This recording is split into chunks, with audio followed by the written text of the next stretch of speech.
Thank you, Mr. Speaker. The First Amendment is first for a reason. It is the most important right we have as Americans and at the very core of who we are.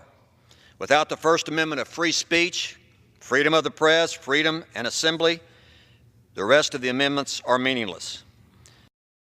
The First Amendment recognizes that freedom is not just a luxury but a necessity. In order for a democratic form of government to function and continue to exist, the people must be informed. America is a land consisting of many things, including freedom, the right to be secure in one's property, and rights after a crime. Freedom includes the right to practice religion, the right to express yourself, and the right to gather together for legal and peaceful occasions. The First Amendment includes all these kinds of freedoms. It benefits us. And it says, Congress shall make no law respecting an establishment of religion or prohibiting the free exercise thereof, or abridging the freedom of speech or of the press or of the right of the people to peaceably assemble and the petition of the government for redress of grievances. Without the First Amendment, America would not be great as it is today. We can practice any religion freely and imprisoned for expressing ourselves. This was related to the Bill of Rights. Fit. This is the promise of our Constitution and the calling of our conscience and a source of our strength. The freedom to worship is so central to America's character that we tend to take it personally when that freedom is denied to others. The American tradition of worshiping freely and respectfully, American Jews and American Muslims are strengthening the freedom and pluralism that defines for us what it means to be an American. Religious liberty is deeply rooted in our principles and history. Freedom of the religion is the right to practice the religion that one chooses, so a person could practice any religion anywhere. The quote is, "Religion is like a pair of shoes.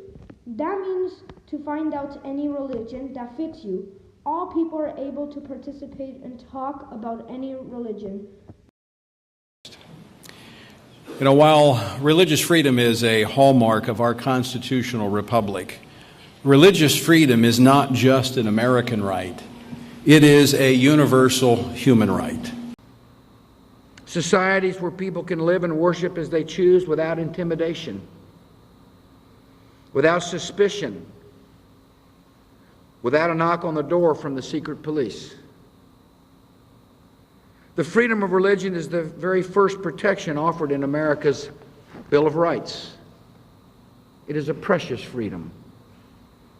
It is a basic compact under which people of faith agree not to impose their spiritual vision on others, and in return to practice their own beliefs as they see fit. This is the promise of our... This is what freedom of religion is. The freedom of press is amazing. You can express yourself with no government interference or regulations. A person can't be held criminal or civilly for expressing or writing about a person or topic as long as if it's honest or truthfully based answer. But the government has rights to cut your freedom of press if it influences violence or causes a breach of peace.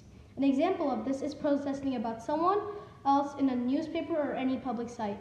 With this amendment, we can change the world and it will make our life easy for all of us.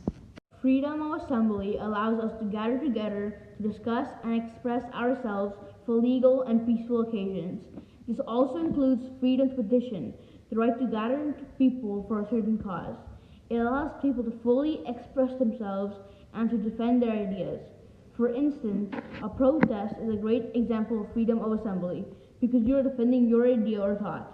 Freedom of assembly is important because it allows people to say their opinions of their leaders.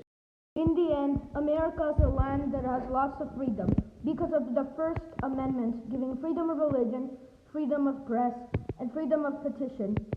This is what makes America great, and we should keep it that way for all that is good. But we should not take an advantage of it. These freedoms are still there only to help, but not to hurt us. Both as one of the most basic human rights, and the First Amendment as the rock star of the Constitution, as Floyd Abrams describes it. The master freedom, the foundational freedom for intellectual freedom, political freedom, and economic freedom.